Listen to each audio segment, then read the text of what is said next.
My girlfriend forced me to quit my theater role, then secretly plotted against my co-star and falsely accused me of cheating in front of everyone. They say every actor must learn to separate the stage from real life. But what happens when the drama behind the curtain threatens to consume both? For months, I thought I'd found love with Rachel, the kind of girl who laughed at my jokes and cheered me on. Yet the moment I stepped into the spotlight, the script of my life twisted into something I never could have rehearsed. For nearly 5 months, Rachel and I, a boy aged 19, have been dating. At a college party, we crossed paths through mutual acquaintances and clicked right away. She seems really interested in my interests at first, and she's gorgeous and hilarious. Allow me to introduce myself and share my love of the theater before I go into the details of what transpired. At the age of 15, I made my acting debut in a school play. Mrs. Bennett, my theater instructor, consistently praised my innate abilities and urged me to continue my training. I was in every single major performance our high school had. I realized how much I missed performing when I started college. I joined Center Stage Productions, a local theatrical organization, 7 months ago. Even though it's not a huge or professional company, they put on respectable performances, and I was thrilled to return to acting. Most of my work was in the background when I first started. Participating in crowd scenes or assisting with props are examples of this. Since I was still relatively new, I didn't mind that more seasoned members got to play the more important roles. There were a lot of folks in the group who I got to know throughout this period. There's Emily, for example. She's been performing there for 3 years, and her exceptional talent ensures that she consistently lands lead roles. Then there's David, who's in charge of the lighting and occasionally doubles as an actor. Usually it's Lucas directing the shows, and Nora is in charge of the clothes. Lucas presented me with my first substantial role offer last week. A supporting character with lines and a backstory. It wasn't the lead. This is the kind of chance I've been waiting for, so naturally I was ecstatic. Emily portrayed a young artist whose heart flutters with love for his inspiration. The initial plan was for us to sing a love duet, then share a kiss and have some private moments. Just as the kissing part started, I let Lucas know that I was uneasy about it. I didn't want my first onstage kiss to be in such a big scene, and it wasn't just because Rachel was involved. After 4 months of dating, Rachel and I decided to change the duet to simply an embrace at the line, "I love you." Lucas was very understanding and agreed to make the change. Ethan, a mutual acquaintance of ours, introduced us during a social gathering. At first, she came across as incredibly kind and sympathetic. We hit it off right away due to our shared appreciation for music and cinema. Almost daily, she would drop by my apartment, and we would spend hours chatting or watching TV. When I informed her that I had landed this gig, the trouble began. I was so happy to hear the news from Lucas that I wanted to tell her right away, so I gave her a call. I filled her in on the part, the scenes, and especially how I had already had the kissing scene cut. At first, she didn't seem to mind at all. She went so far as to express her joy for me and offer her congratulations. But after a little while, things started to shift. "Hope you enjoy your rehearsals with Emily, and must be nice to have an excuse to hug other girls." She began sending me these really passive-aggressive texts, and when I called to inquire about her behavior, she instructed me to refrain from bringing up the subject of theater in any conversation with her. I went back to trying to explain that the kissing scenario was staged and not based on genuine emotions, and that I had previously declined to participate. However, she was unresponsive. As I embraced another female, she continued to express how difficult it would be for her to see me do the same when I got home. As we embraced, she expressed her fear that she would be consumed by thoughts of whether I was considering Emily. Rachel told me stuff about her background that I didn't know before our dispute. When Rachel was 13 years old, her father absconded with a younger co-worker, abandoning her mother. For Rachel, this was a major setback in developing trust in males.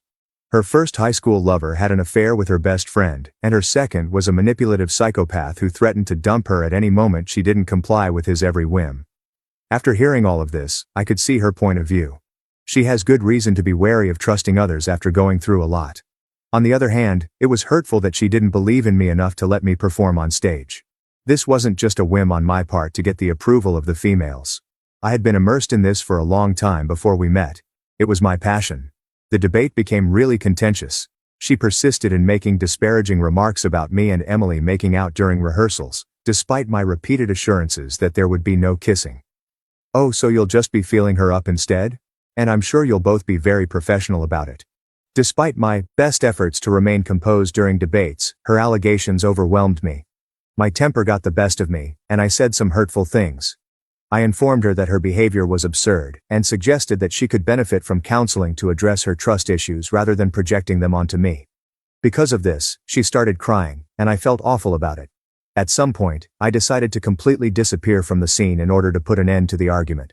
I was tired of bickering over it, and she insisted she couldn't see the show if I did it. I informed Lucas I couldn't continue playing the part the following day during practice. Despite his disappointment, he understood.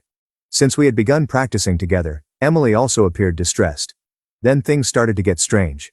Emily took me aside after practice and showed me some Instagram messages Rachel had sent her. Extremely hostile texts warned Emily to avoid me and accused her of attempting to kidnap me.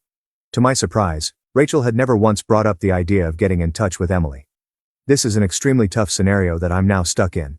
I signed up for this ensemble months before I met Rachel since I've had a passion for the theater ever since high school. However, I also value her feelings, and would prefer not to offend her. Even though my friends think she's controlling me, I can't stop protecting her because I know the pain she's been through. According to my sister Nora, Rachel's domineering conduct would only escalate with time, so I should end our relationship. Please tell me how to deal with this. Would it be better to prioritize Rachel's sentiments and find another activity, or to continue with theater and advise her to handle her problems? Is this anything anyone else has dealt with? I would much appreciate any suggestions. First update. In the 3 weeks since I last updated you, things have taken a turn for the worst. When I disappeared, I assumed things would return to normal with Rachel. I couldn't have been more mistaken. Whenever I even brought up the idea of attending to rehearsals, she would become angry. Just being in the same room as Emily, she said, made her feel uneasy. I have continued to attend rehearsals for the past 3 weeks, although my role has been more of a background actor. Our director Lucas cast Josh, another member of the ensemble, in my role. Emily attempted to remain professional despite her evident disappointment. She presumably didn't want to start any more trouble, but I observed that during breaks she avoided talking to me. Last week during rehearsal, Emily approached me. With a really distressed expression on her face, something she said to me changed everything, and she took me aside to say it. In our theater group, Rachel apparently had been circulating terrible stories. After each practice, she would covertly meet with me, and she would later claim that Emily was plotting to have me taken from her. Even more outrageously, she spread the rumor that Emily had a history of ending relationships with other men in the group and was notorious for doing so. Oh, come on, none of this was real. After 3 years of dating, Emily and David are still very much in love. The most unfortunate aspect is that Lucas and a few senior colleagues were informed about these rumors. Because of the impact on group dynamics, Lucas felt compelled to convene a special meeting to resolve the matter. Some others had begun to approach Emily differently, staring at her with icy expressions and ignoring her during breaks. It was a truly embarrassing meeting. My private drama was laid bare before the whole group as I stood there. As a result of certain members' suggestions to cut Emily out of the performance to save drama, Emily broke down in tears. Rachel's lies cast doubt on her reputation, despite the fact that she has been an upstanding member of the organization for many years. I was surprised by Rachel's response when I told her about this. There was no attempt at denial on her part. But then she flipped the script and said that I had defended Emily, which demonstrated our relationship was rocky. According to her, I wouldn't give a hoot about the rumors if Emily and I were indeed just friends. And then she revealed something else shocking. To make sure I wasn't sneaking off to meet Emily, she said she had been following me after rehearsals. I was taken aback. There was absolutely nothing improper with her essentially following me around. I inquired as to the duration of this, and she casually mentioned that it began immediately upon my being cast in the role. After rehearsal was over, she would wait across the street in her car before following me home. When I felt totally bewildered, I decided to bring up Rachel's behavior with her mom. Because Rachel and her mom are really close, I was hoping she could talk some sense into her. It was a major error of judgment. Her parents totally supported her daughter instead of worrying about her actions. She accused me of being insensitive to Rachel's traumatic history, and stated that I should stop acting if I loved her. And after that, Rachel's mom contacted my folks. She accused me of subjecting her daughter to mental torment because I knew about her history of trauma from unfaithful husbands. It was a difficult time for my parents. In an effort to maintain harmony, my dad suggested I pursue something else. However, my mom finds Rachel's actions worrisome. Things had become rather heated in the theater. Rachel has gained allies who believe her account of Emily's situation. The implication is that I'm taking pleasure in luring the two girls on. Some people say I should confront Rachel and stick up for Emily. Even though he's been quite understanding, Emily's boyfriend David is clearly becoming increasingly upset by the situation. Yesterday, Ethan, our mutual acquaintance who introduced us, told me that Rachel has been spreading rumors around campus about how Emily seduced me, the very reason I wanted to act out the scene with her. Similar to her father and previous partners, she is portraying herself as the victim of an unfaithful lover. There is no way out of this jam. I refuse to give in to Rachel's harsh behavior by giving up on theater, which is my life's work and my love. Staying though is making things worse for everyone, particularly for the undeserving Emily. Even if it's only a message about when rehearsals are, Rachel is now very sensitive about checking my phone for any messages from anyone in the theater company. At this point, I am at a loss for action. Rachel starts crying and brings up her traumatic background every time I try to have a conversation with her about her behavior. The idea of losing me, she says, would be as devastating as losing everyone else she has ever trusted. However, her conduct is becoming increasingly domineering and compulsive daily. Nora, my sister, has been nagging me to stop this before it becomes worse. Even considering that makes me feel bad. Rachel is hurting, and I care about her even though everything is going on. On the other hand, I'm beginning to feel constricted. The stress of this scenario is getting to be too much, therefore I would appreciate some guidance on how to proceed. I suppose I'll give it another go with Rachel, but I'm really beginning to doubt that anything will ever change. Notify us again if something significant occurs. Second update. Something happened yesterday that altered the course of events entirely. During rehearsal, David, Emily's boyfriend, asked to speak with me alone. I first assumed he was distressed by the drama that was impacting Emily. What he showed me, though, rendered me mute. A year ago, David and Rachel exchanged Instagram messages, which David then showed me on his phone. Despite his relationship with Emily, the communications revealed that Rachel was actively seeking to meet up with him alone, sending him late-night SMS, and flirting with him all the time. Even though this happened months before Rachel and I began dating, it utterly destroyed my perception of her. The worst part, though, was yet to come. Everything fell into place when David said anything. It wasn't until we met that Rachel made her 3 separate attempts to join our theater company. She would consistently turn up to auditions, but her skills were never considered.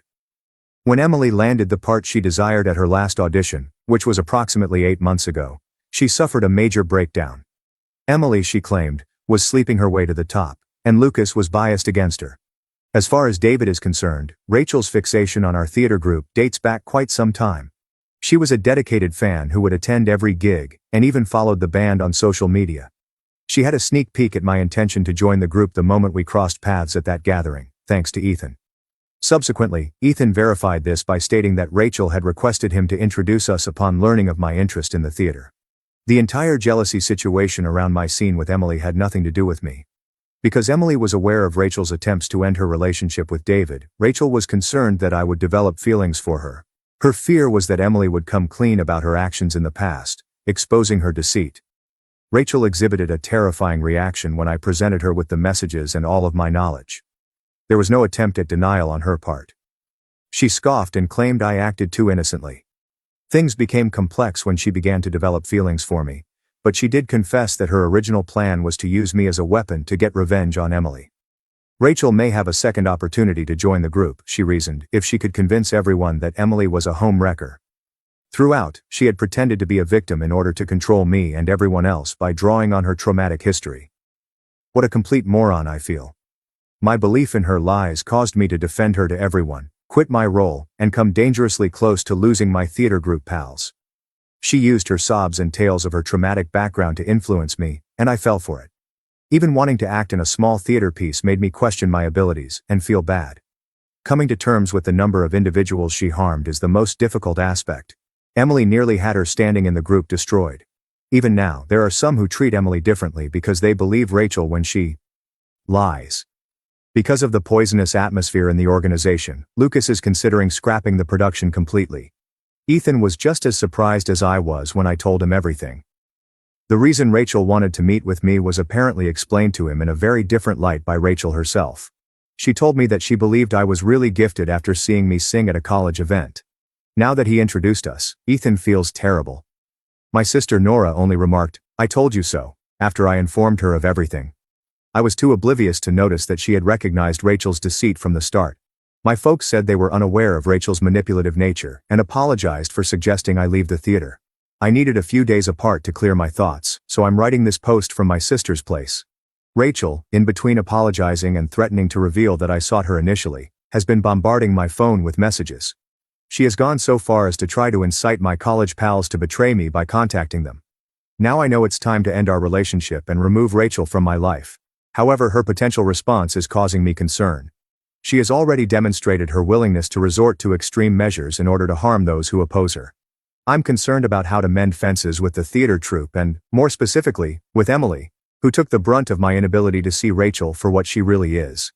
As soon as I make a decision, I will provide another update. For the moment, all I needed to do was vent my frustrations about how bizarre this whole thing has become. Third upgrade, I wanted to provide a final update since everything with Rachel transpired 3 months ago. As soon as I found out she was obsessed with the theatrical company and tried to manipulate everyone, I ended our relationship. It was a very ugly split. She went into a tailspin the moment I informed her it was over. She screamed and sobbed her way into my flat on more than one occasion. To get her to go, I had to threaten to contact the authorities. Then she began contacting me and spreading college-level allegations about me using fictitious social media accounts. She went around telling everyone that I was emotionally abusive and that I had cheated on her with Emily. She spent the better part of a month attempting various routes to reach me. Outside of class, she would message my friends with false accusations about me, and she even attempted to approach my parents. At last, I was able to get a restraining order against her with the help of my sister Nora, who assisted me in documenting everything. Eventually, she stopped, so it must have worked. I just received an even better part in our upcoming play, and I'm back in the theater. Our director, Lucas, expressed regret for his earlier failure to detect Rachel's deceit. He claimed to have recognized her from her earlier auditions, but had failed to make the connection until now.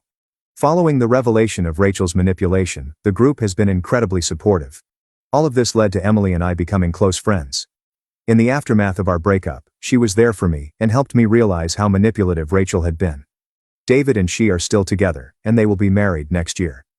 It got so bad that they wanted me to be in their wedding party. Some members who had been mistreated by Emily and believed Rachel's lies later came forward to express their regret.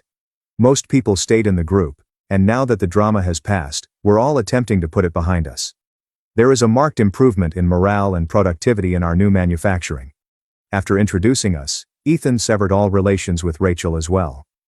Even before we met, he discovered she had been deceiving him on several occasions. Her attempts to sow discord in his other friendships were evident as well.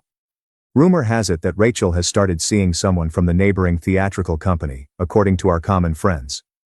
I considered trying to find a way to caution him about her actions, but then I remembered it wasn't my job to do so. I can only pray that she isn't treating him the same way.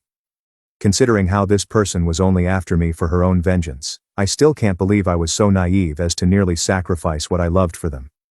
The warning signs were there from the start, as my sister Nora had indicated. I felt awful about Rachel's reported prior pain, so I chose to disregard them.